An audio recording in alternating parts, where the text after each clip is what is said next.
Okay, hello everyone. So we're kind of nearing the end of our build here. We're going to start with our valve clearances here in a bit. So I'm going to show you guys how I got to do that. So we have the engine busy assembly here. I don't have anything on those surfaces. Keep making sure it's clean. So what I like to do is I like to put the head on and do it there because your valve's protruding. Ideally you can put a block around as well. So let's get geared up on that quickly. First of all, I'm going to just rotate the engine a tiny bit and get those pistons half the way down so I know my valves are not going to be coming in contact with them. Righto. Then we're going to grab the head. No head gasket because if you compress the head gasket it's going to cause some damage on there. I don't really damage it, or compress the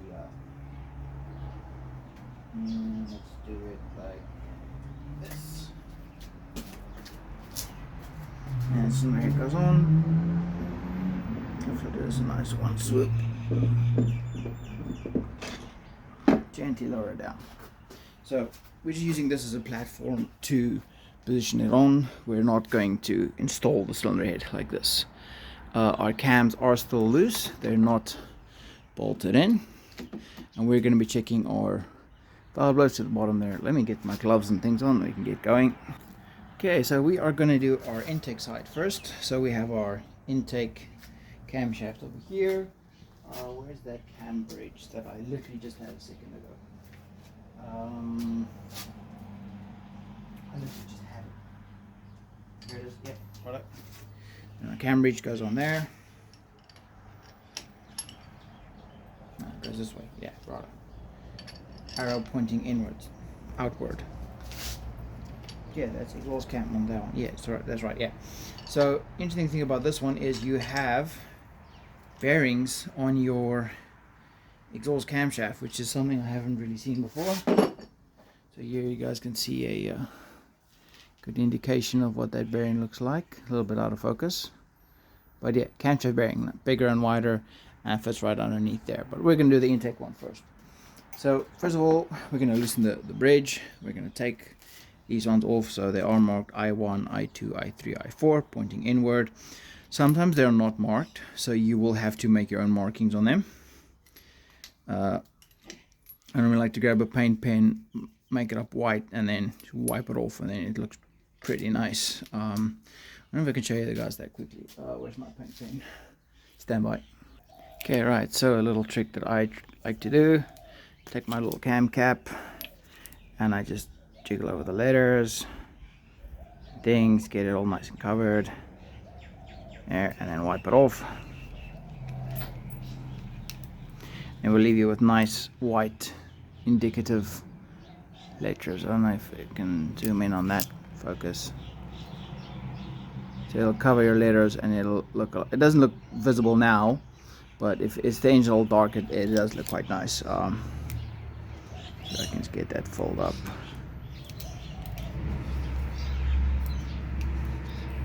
But yeah, it's also good when you're doing timing marks against a black surface. It does show up, but these are clean, so you're not going to see them that well, but they will show up better than the other ones. Anyway, so we're going to take that out now and focus back in. Yes, there we go. Focus on that. That's going to look nice. Okay. So that was the cam cap, and we're now taking out our camshaft. If you're working on BMWs or Mercedes, don't do that, because you often have like a vacuum pump or something at the back here. If you do that, you're gonna break it clean off. I have had that happen on one of the vehicles that came in. That was like, I don't know how many thousands to get that fixed, but yeah, cams go up vertical. If they don't go up vertical, then if it looks like it's dripping, it's because I put assembly lube on that. Okay, right, so camshaft goes out. Put it over here on the desk. Space on the desk first. Alright, so that's out. And then we have our caps here, 1, 2, 3, 4, 5, 6, 7, 8. And I have this lovely little flashlight with a magnet at the back. Works so handy to do this.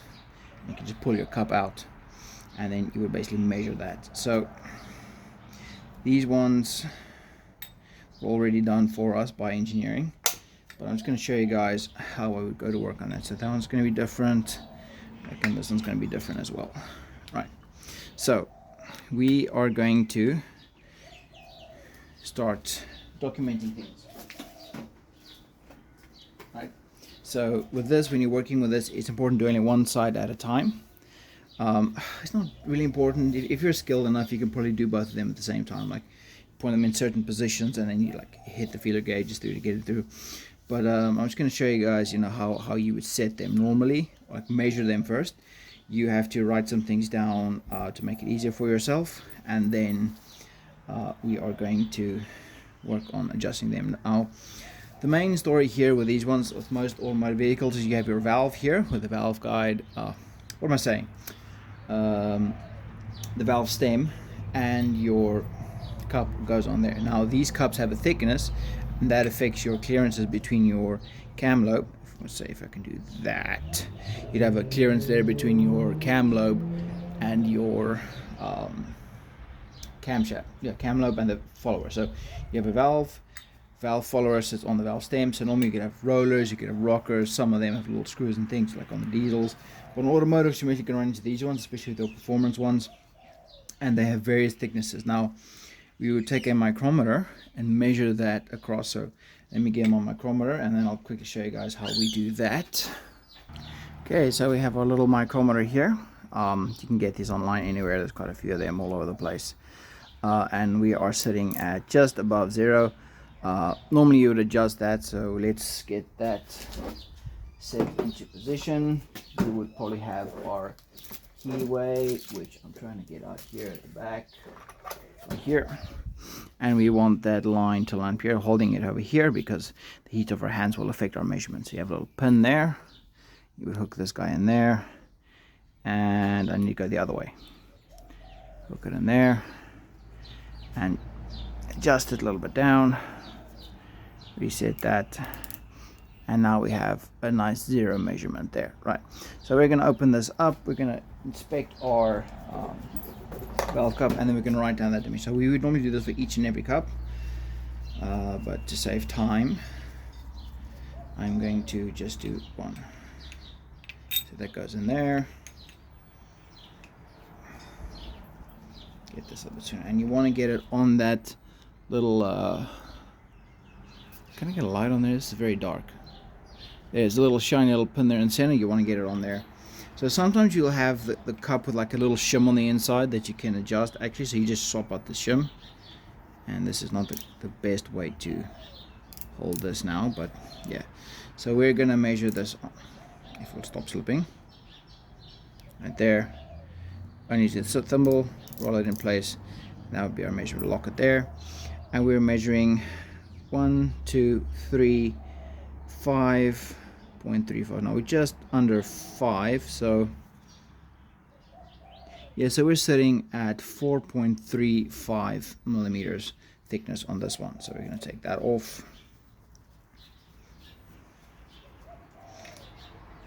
And as our engineering friend said here, you write that down. Where's my pen? Man, I am confused today. So we're just going to go with a 4.35 on there.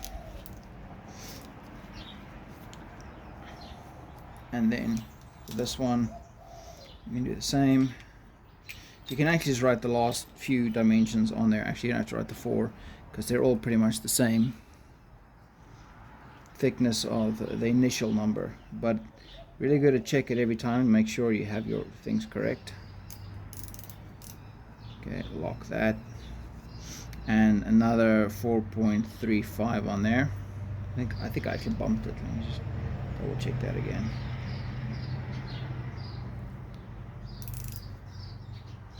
Yeah, 4.35 again, so that's the same. Take that out, put her back, and then this other guy here. So one trick the engineers guys usually do is they normally keep the stems the same and they just grind down the top of the valve. See how that's all shiny, new, because it's basically been ground down. Also make sure you don't get any debris inside here. Like you don't want to get, because if you get debris in there, you're going to get an incorrect reading. You see this, you guys can see what I'm doing.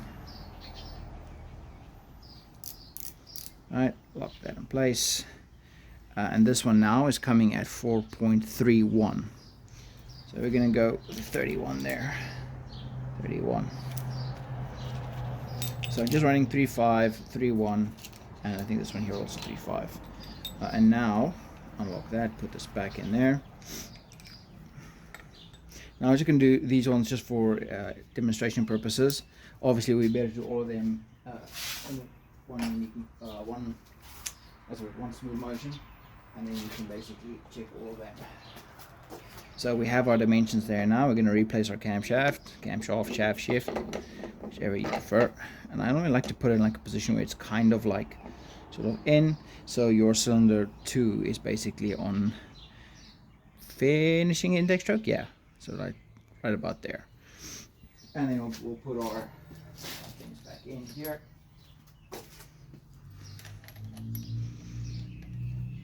Making sure you don't want to drop things into the engine. So I now know, because I've now rotated the engine, I can open down my valves without fear of things disintegrating or bending or breaking on the inside. I've also lubricated all of them with engine lubricant, or assembly lubricant, not engine lubricant. It's not the same thing. So I1, I2, I3 and I4 all pointing inwards. A bit harder with the gloves to get them on. But yeah, so we basically would do this in this way, and then here you would have your hexagonal pattern which you would use to rotate the camshaft. I would recommend using a handheld wrench for that, so you don't want it to flop around when you're doing it. So let's just get these ones in. Where is my new socket? Here we go.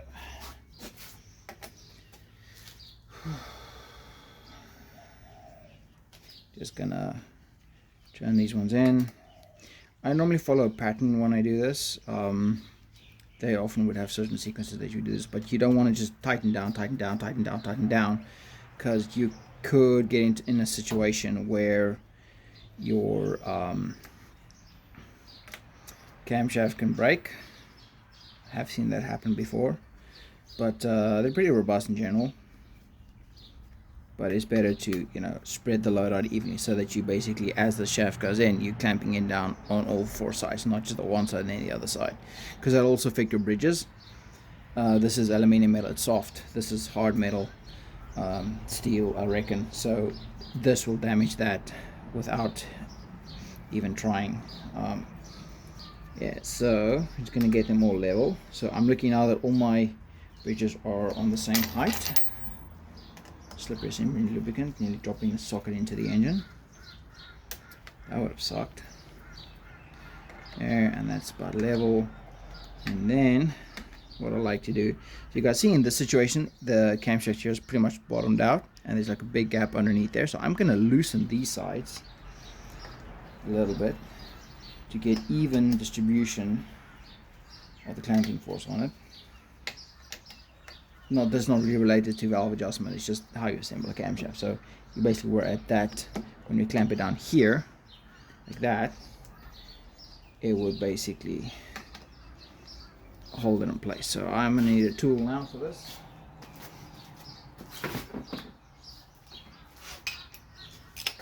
And set that to on. We are recording, yes we are. And you'll see how it goes. Now, the pattern I normally follow is like crisscross. I should have done one revolution there actually. And this is more tedious, but when I'm training you guys to work on engines, I tell them to do this. It is a good method. Okay, to go a bit more to get the cams in. And as long as you spread out the load, you will have relatively easy time getting everything installed. There, this one here. I want to make sure the cam's not pinching anywhere. Now she's going in smoothly until it basically bottoms out. Now these are like small 10mm ones, so you don't want to put too much force on them. That one's actually at the bottom already. Yeah, these ones are bottoming out now. Might have got my distribution a little bit off, but yeah, so this one here, I think we bottoming that out now. I think this one here will now bottom out as well. See, because I did that extra revolution at the start. That's what threw me off. Okay, so they're in now. This guy in. I just give it 2 fingers, just a light pull on there. 2 fingers, light pull. They're 10 mils. They're not going to be supporting a lot of weight.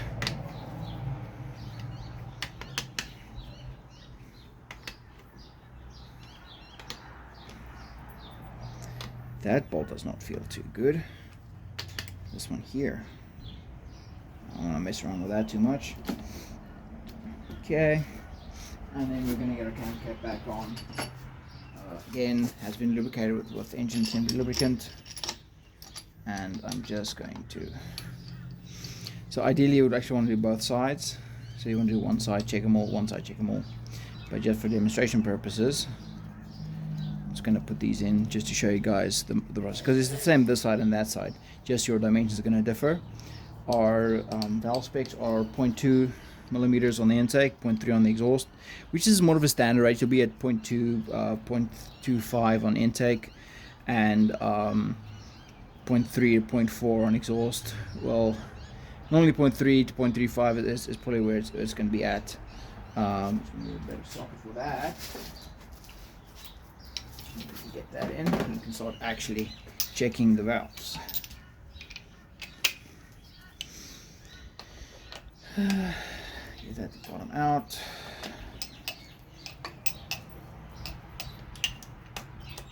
And we're just going to hold the cam in place. We're not going to be forcing things down just yet. Okay, so now we have our cam. We have our depressed here, globes up to the side, in. So this is considering insurance that way, is intake stroke not completed, probably only on the middle stroke, but like I said, we're on the middle stroke, so we're not really too worried. The pistons are down, so this can move freely. So yeah, we're gonna get a wrench on that, and let me get a wrench that'll fit there quickly, and we'll get back on it shortly. Okay, so we have these on here. Unfortunately, I don't have the size, so I have to use this tool to do that. It's not the best one, but it gets the job done. So you want to basically rotate the cam in this position, and you want to get in a point where the lobes are pointing at a 90-degree angle away from your seat. So at this stage, our seats are sitting at an angle that's about there.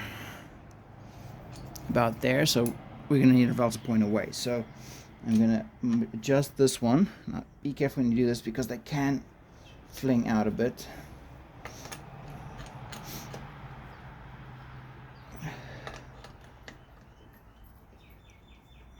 Because they're under tension, about there. So we're going to measure this one here on 0.2 intake. Hold that in place, because they can jump at you.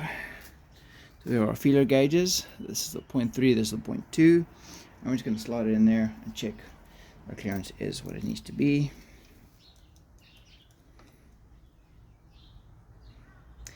That's 0.5. What am I doing? It's 0.2 inches. I need 0.2 millimeters. Right, guys, check your units. 0.4, 0.38, 25, 15, 0.203. There we go. So when you read the gauge, check that you use the correct dimension, so you don't mess it up. And then you would basically have your feeler gauge, and you would slip it in there. This one's sitting a bit on the tight side. That's probably because it's a bit smaller, but yeah. So we basically use our feeler gauge there and determine. So let's take 0.2, 0.18. That'll be the lower spec. And our feeler gauge should just slide in, which it does not.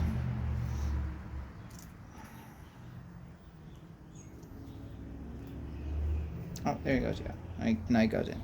So you want to have like a loose fish bite feeling, but they normally say it, but I've never had a loose fish bite feeling in my life.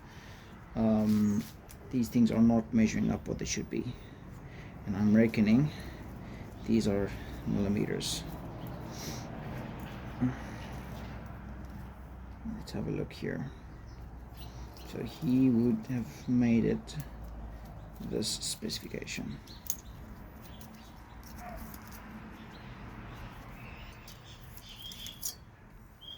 Definitely ain't that one.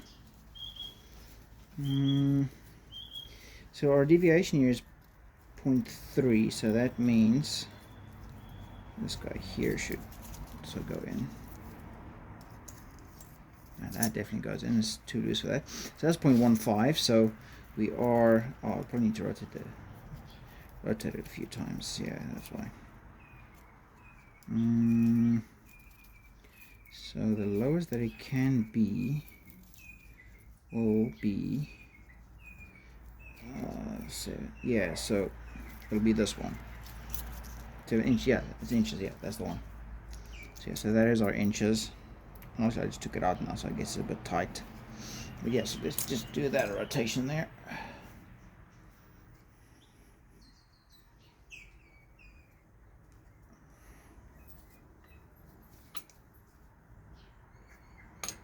Yeah. Get this rotated to the other side.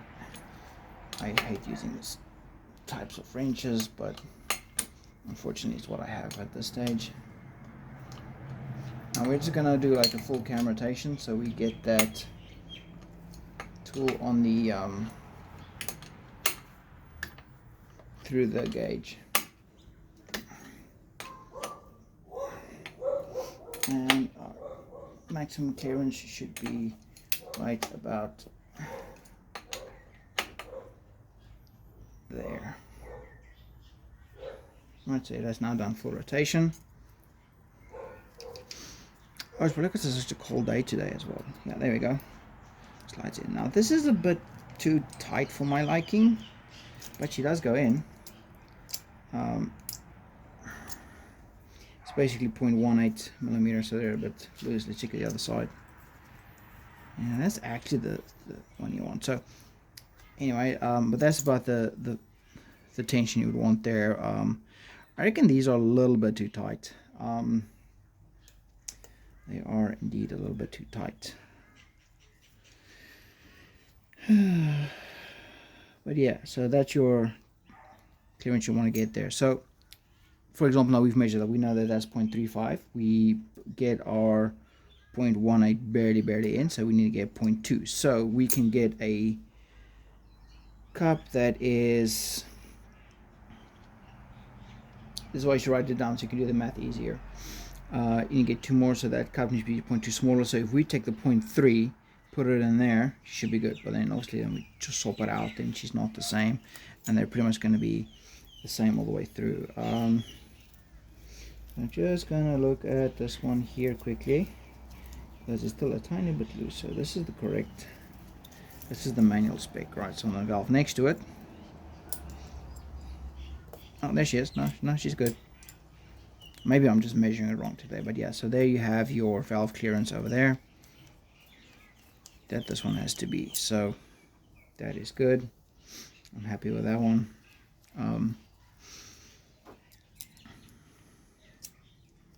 Not too happy with this guy here. These clearances are not up to my standard. I'm not liking this.